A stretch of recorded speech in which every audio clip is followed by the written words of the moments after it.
Welcome back. Segment number 2, The Broad Podcaster with me, Jennifer Fierro, here in the Highland Lakes, joined with Art Dlugach, the voice of the Llano Yellow Jackets. We've already summarized the Llano football season's loss to Edna that ended their playoff run for a possible state championship in segment 1.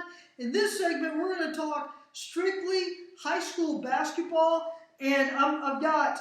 Did I say 3 teams? I think I did say 3 teams. Somewhere you said 6 teams. 6 teams, okay. So we're going to start with the, you know what? Let's stay in Llano County. And let's talk about Llano first. We're going to start with the Lady Jackets. The Lady Jackets have lost 6 games in a row, but 4 of those games were at the Hamilton tournament. The most recent was the 35-17 loss to Bandera, and then they lost to San Saba 51-14.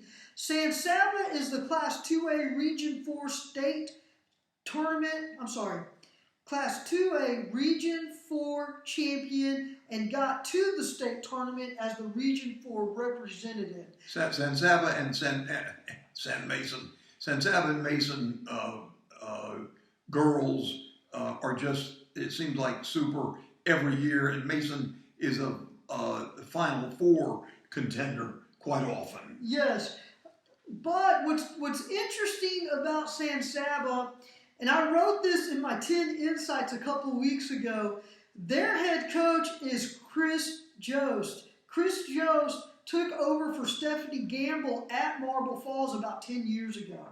And he guided the Lady Dillos to the state tournament. Art is right. Mason did win the district championship last season, and Jost San Saba team finished 3rd, and then just got hot at the right time. That's the beauty of the one and done playoff system here in Texas, where you win in advance, and if you don't, you go home. The Lady Jackets are going to be at the Brady tournament this weekend. The Llano boys won the Thrall tournament. They beat the Georgetown Junior Varsity 57-46. They beat the host team Thrall 48-38.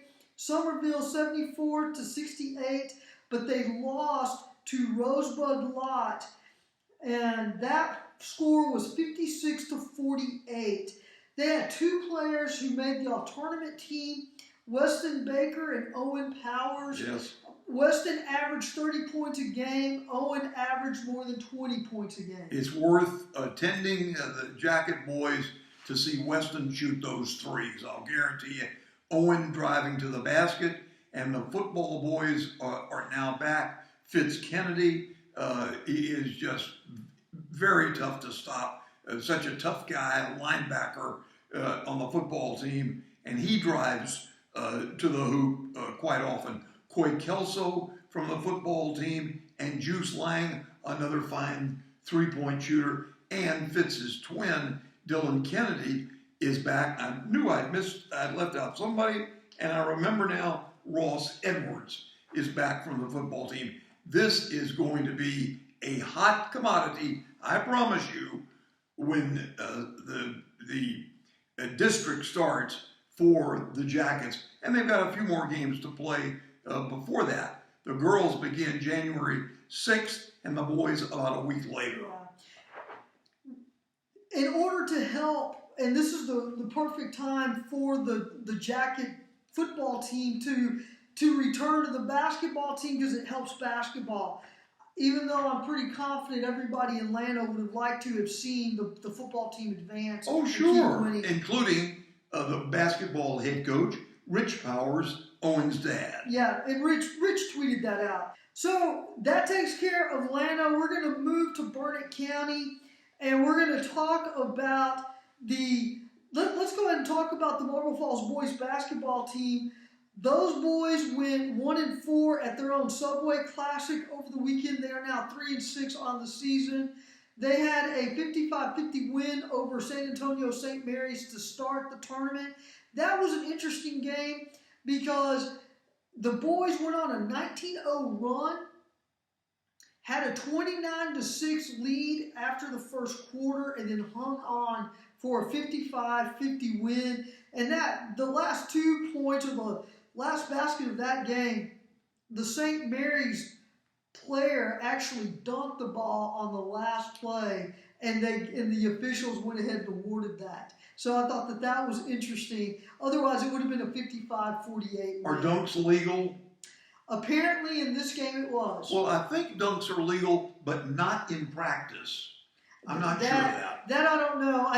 I saw a lot of teams dunk in warm-ups, as the teams go out to warm up, and then did not see them dunk during the game. I'd have to check on the rule from the UIL. The UIL likes to update and change their rules annually. For a couple of years, 100 years ago, literally before you were born, they went about 2 years in the NCAA where you could not dunk. And then they said, we're going back to dunks. Yeah. Go. Okay. So the losses for the Mustangs were to San Antonio Brennan, Georgetown Eastview, Cedar Park High, and Copperas Cove. The Mustangs are at the San Antonio ISD tournament this weekend. The Marble Falls girls are on a 4-game losing streak, and this is the first for them. They are 8-4 overall, but they went to the Corpus Christi Battle of the Bay tournament, lost to Beaumont Westbrook 41-35, Cypress Springs 44-33, Conroe Grand Oaks 41-33, and Plano East 46-28. What's interesting here is the Lady Mustangs battled all 6A opponents. 6A opponents that were taller, 6A opponents that took up more space in the lane, 6A opponents that were they had the intangibles that Marble Falls hadn't faced and probably are not going to face in District 24 4A. Marble Falls will travel to Burnet High, and it's the varsity only for a 4:30 tip-off on Friday, and that's because the Greyhound football team is still in the playoffs. They're in the state semis, Class 4A. Good for them. So, yeah, we wish Burnet, as somebody who used to live in Burnet, I wish everybody over there all the best in the hopes that the Greyhounds can get it done. Both Faith Academy basketball teams won consolation trophies over the weekend. The boys won the Grand Saline consolation bracket at the Grand Saline tournament. They went 2-1. They beat Gilmer and Pilot Point and lost to Brownsboro. They are at Llano Academy at 7 o'clock on Saturday night, and I am guessing that's in Dallas, not the one in New Jersey. The Faith Academy girls won the consolation tournament, the consolation bracket of the Lomita tournament, rather. They beat Cherokee and Santa Ana, but lost to Cypher and Cross Plains. The Cypher loss was especially interesting. They were leading the whole way, and Cypher cut it to a 3-point lead. There's a timeout called. A miscommunication allows the shooter to get a good look from the 3-point line on the last play, and she hits it to send the game into overtime, and then Faith ends up losing by 4. The Lady Flames are hosting their own tournament this weekend. Friday, they are at home against Fredericksburg Heritage at 6:30, and then they play, I want to say, is it Austin Regents at noon? Yes. Austin Regents at noon, and then Living Rock at 5 o'clock, both on Saturday. And that is all that I have on the basketball. My apologies, I was unable to track down the Burnet stuff, even though I know that the Lady Dogs and the Bulldogs are doing well. Well, I'd like to mention, I'm sorry I don't know more of them, I've not seen them play. 3 girls who've been starters for the Llano basketball team, Gwen Burnet, Avery Brooks, and Lily Copeland. And Lily is a fine 3-point shooter. So that will be that's a challenge for new first-year head coach Jay Parker. You know, I will say this. I'm a Lady Mustang. I have been my entire life. When I was in junior high, the Lady Mustangs were a tremendously good program. Always went to the playoffs, and back then they only took the top 2 teams in the district. When I got to high school, that was at the tail end of the success. You know, that was where we first started to see players start to do strength and conditioning year-round. That's when we first started seeing some things the things that you see today, back then, a lot of them were being introduced that they were just unusual. Okay? So I have seen the Lady Mustang program dip. I have also seen it come back. When I got back in the early 2000s, it was a powerhouse, ranked in the top 20 in the state throughout each season, and then it dipped again. Now it looks like it's on its way back. My point is that I think that's what's happened with Llano. I think when you first got back, it was a powerhouse, and it's had its ebbs and flows too. Here's hoping that Coach Parker can get it back on the rise again. Well, I think the girls, I've said this so many times, they just need to shoot more as young girls. And I'm talking about 5th and 6th grade. We mentioned San Saba and Mason.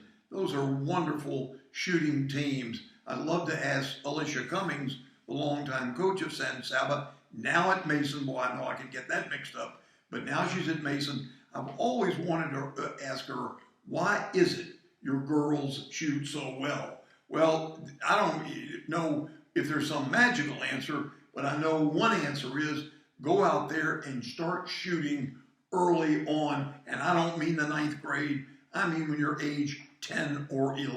Yeah, I think that's fair. Okay. All right. Just me. That's it for this week. Enjoy the ball games. If you're able to get out and about and see some of these great teams, please make sure you do so. There are some fantastic basketball teams in the Highland Lakes. For Art Dlugach, I'm Jennifer Fierro. Please make sure you go to TexasChalkTalk.com for all of your Highland Lakes sports news. And please don't forget to like, subscribe, and share the channel.